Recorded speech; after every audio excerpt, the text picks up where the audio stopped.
As passagens em que é feita a menção de Edom são algo numerosas nos profetas. Este povo descendente de Isaque, assim como Jacó, tinha um ódio profundo contra a posteridade deste último, favorecida como povo de Deus. O Salmo capítulo 137 fala-nos desse ódio, no versículo 7.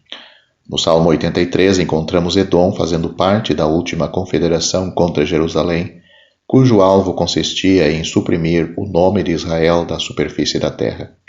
Ezequiel capítulo 37 insiste nesse ódio perpétuo de Edom, que logo desde o início se revelou, recusando deixar passar Israel pelo seu país e no seu desejo de possuir a terra de Israel. Este profeta larga-se sobre os pormenores da manifestação desse ódio, que estourou quando Jerusalém foi tomada. É possível que tenha havido qualquer coisa desse gênero quando Jerusalém foi tomada por Nabucodonosor. Edom parece associada à Babilônia, no Salmo capítulo 137, como sendo o inimigo hepática de Jerusalém, ou hepático de Jerusalém, mas é evidente que a profecia se estende a outros acontecimentos. Jerusalém será de novo tomada pelos gentios, que procurarão saciar o seu ódio contra a cidade do eterno Deus e satisfazer os seus ambiciosos projetos.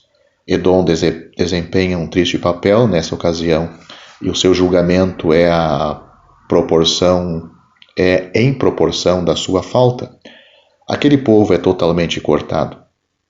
Quando todo mundo se regozijar, a sua desolação será completa. Edom tinha decidido aproveitar-se dos ataques das nações contra Jerusalém para possuir o país e juntou-se a elas para tomar parte no ataque, armando emboscadas, como se pode concluir, de um povo que tem os hábitos das tribos árabes, para se apoderar dos fugitivos, cortar-lhes a retirada, roubá-los tanto quanto pudesse e entregá-los depois aos seus inimigos. Não sabia que o dia do Senhor era sobre todas as nações e que aquela conduta não fazia senão atrair uma maldição especial sobre a sua cabeça. Eis o que é dito do julgamento executado contra os descendentes de Esaú. Deus os prive da sua sabedoria. O seu orgulho os engane. A sua força lhes falte, a fim de que sejam todos cortados. Vimos-los juntarem-se à última confederação contra Jerusalém e tomar parte na sua desventura. Mas parece que os seus confederados também os enganavam. Note o versículo 7. Edom, maltratado pelos seus inimigos ou pelos seus antigos amigos, torna-se pequeno entre as nações. Note os versículos 1 e 2. As nações são os primeiros instrumentos da vingança do eterno Deus. Mas um outro acontecimento mais terrível ainda se liga ao nome de Edom ou de Idumeia. É a ocasião do julgamento desse povo da parte do Senhor. É ali que os exércitos das nações se reunirão nos últimos dias. Isto é nos contado em Isaías capítulo 34 e no capítulo 63. Veja-se em particular o capítulo 35 de Isaías, versículos 5 e 6. O resto do capítulo mostra-nos o julgamento da desolação nos termos mais fortes. O capítulo 63 de Isaías apresenta-nos o próprio Senhor vindo desse julgamento, onde ele pisou o lagar, tendo estado só, pois nenhum dos povos da terra esteve com ele. Finalmente, o próprio Israel será um instrumento na mão do Senhor para a execução do seu julgamento contra Esaú. Note o versículo 18, aqui de Obadias. A destruição em Isaías refere-se especialmente aos exércitos das nações que, na sua marcha, se encontram reunidos em Edom. A parte que Israel toma no julgamento é sobre o povo em geral, e depois, suponho eu, quando Cristo como Messias estiver à testa deles, ou à frente deles, Cristo vai fazer isso também. Comparar os versículos 17 e 18.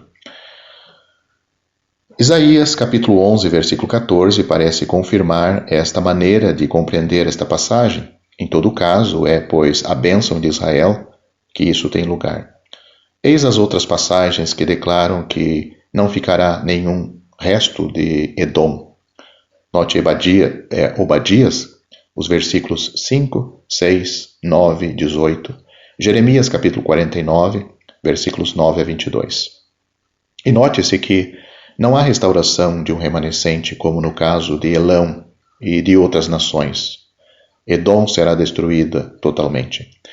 Uma parte da profecia de Jeremias menciona os mesmos feitos que o de Obadias, pouco mais ou menos com as mesmas palavras. O mesmo julgamento é pronunciado em Ezequiel capítulo 35 e em Isaías capítulo 34, já citado. Podemos ver nestes capítulos, assim como em Isaías capítulo 63, que é a causa de Jerusalém que o Senhor defende contra Edom. Ezequiel capítulo 35, versículo 11. Note, Isaías capítulo 34, versículo 8, e também no capítulo 63, versículo 4. O Senhor, nestas passagens, não esquece os pensamentos de amor para com Sião e o seu povo. A profecia de Obadias termina com o testemunho do efeito do seu apelo do Senhor ao arrependimento e da sua fidelidade, a fidelidade de Deus às suas promessas, a esse amor que não se cansa. O poder e o esforço contra esses terríveis inimigos seriam dados a Israel, que possuiria em paz o seu território que eles tinham invalidado. A libertação seria no monte de Sião, dali seria julgado o monte de Esaú, ou seja, Edom, e o reino seria do Senhor. Em Babilônia foi julgado o poder corrupto, em Edom o ódio contra o povo de Deus. Já estão disponíveis para leitura os comentários do Novo Testamento e do Antigo Testamento de João Nelson Darby. Estão nos formatos de livro, e-book, também aplicativo para o celular Android. Visite o nosso site www.palavrasdoevangelho.com.